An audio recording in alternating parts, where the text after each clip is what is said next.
Jonathan here. And I'm Day Day. Are you running late in the United States? In this lesson, we'll listen to a conversation between Mark and Sheila in a conference room at the office.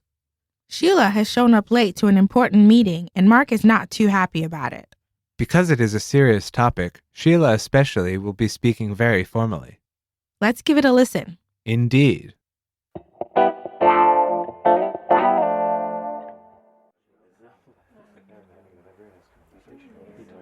So nice of you to finally join us. Please sit down.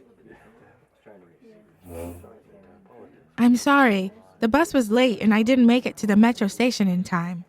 Please don't let it happen again. It won't, I promise. I hope you at least have the memo that I asked you to prepare. Of course. It's right here. Oh, my goodness. My roommate was sick this morning and I was distracted. I must have left my briefcase at home. Save the excuses. We're fortunate this time because we had someone else researching it that can write it quickly. But please be more vigilant in the future. I'm so sorry, sir. I'm such an idiot. It's okay. To err is human. Just try and be more careful next time. Of course.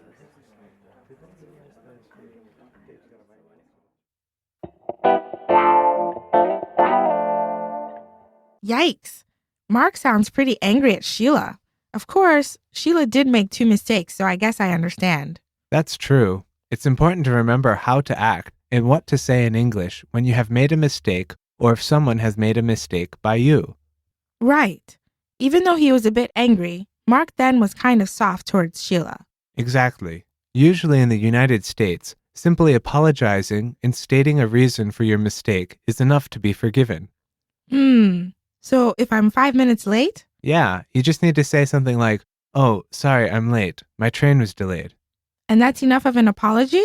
Usually it is, but for something bigger, it's often a good idea to try and explain what steps you will take to ensure that it will not happen again. Ah, so if I have been late to a meeting twice in a row because I overslept, what could I say? Well, I hope that doesn't happen. But if it does, it would be good to give a plan to show how you will avoid it in the future, like getting a new alarm clock or going to sleep earlier the night before. I see. I know. Let's do a quick role play to show one more example of what you could say when apologizing. Okay. Hey, Jonathan, here's your coffee. Oh, no.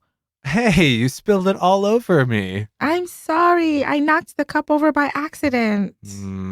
I promise I'll be more careful next time. That's okay. We all make mistakes. Speaking of which, Let's move on to the vocab. Let's take a look at the vocabulary for this lesson.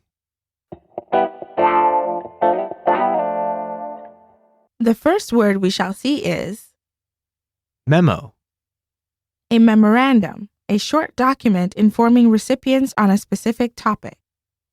Memo. Memo. Next is To prepare. to write when talking about a document. To prepare. To prepare. Next, we have Briefcase. a professional bag used to carry documents. Briefcase. Briefcase. Next is Distracted. not focused, not paying attention.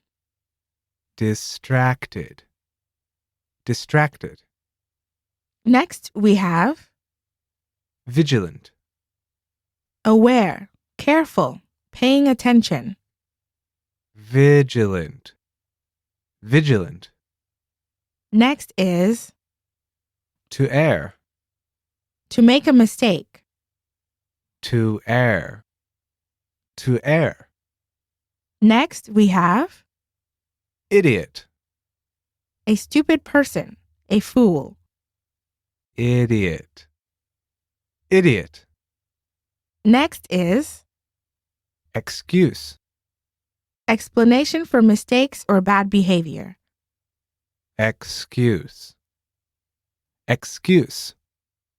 Let's have a closer look at the usage for some of the words and phrases from this lesson.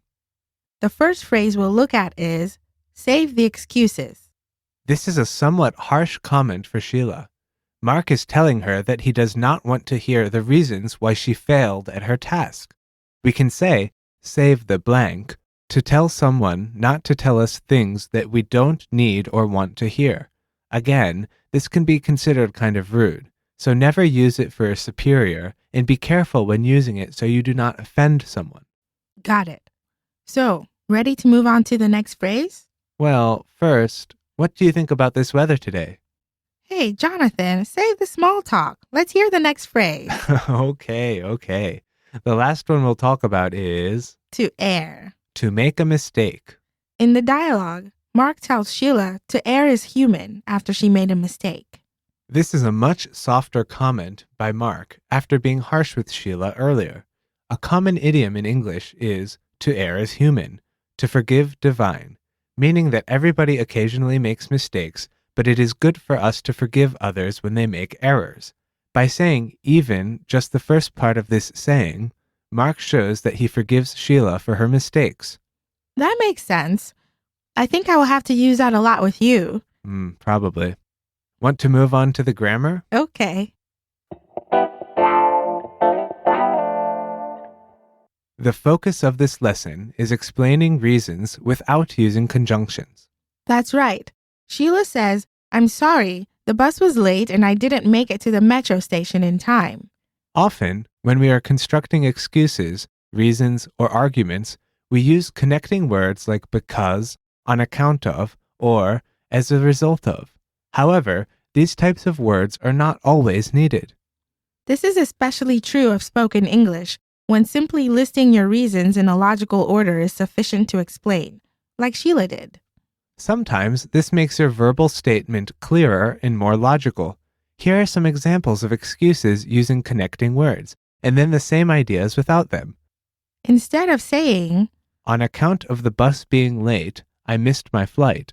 we could say, The bus was late and I missed my flight. or instead of saying, Because we didn't have enough time and the budget was too small, we couldn't finish the project. it would be better to say, We couldn't finish the project. The budget was too small and we didn't have enough time. Sometimes, using a conjunction like because can make us seem like we are trying to make excuses for our behavior. By not using a conjunction, it is more clearly just a rational statement of reason. This kind of direct and logical speech is useful in a business environment. We often use this when we are apologizing for a mistake. It's very appropriate to use this structure when apologizing.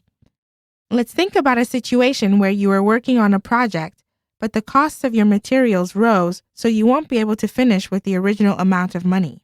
In this situation, we could report the problem by saying, I'm sorry, we won't be able to finish the project with the current budget. Material costs rose and we can't afford it with the old amount. or if you have an important meeting with a client, but one of your coworkers can't come because he's sick, we could say, Unfortunately, James won't be coming in today. He's out sick with the flu. This is a pretty easy thing to do with your sentences. Just separate your apology and reasons into clear, direct statements for maximum effect. Good luck using this structure. Well, that wraps it up for this lesson. As always, thanks, and we'll see you soon. Take care.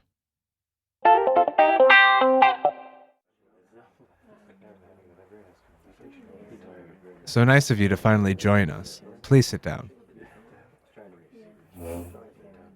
I'm sorry. The bus was late and I didn't make it to the metro station in time. Please don't let it happen again. It won't, I promise.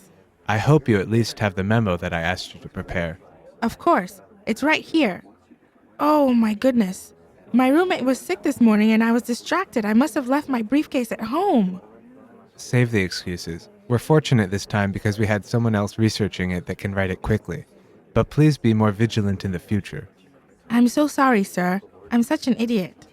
It's okay. To err is human. Just try and be more careful next time. Of course.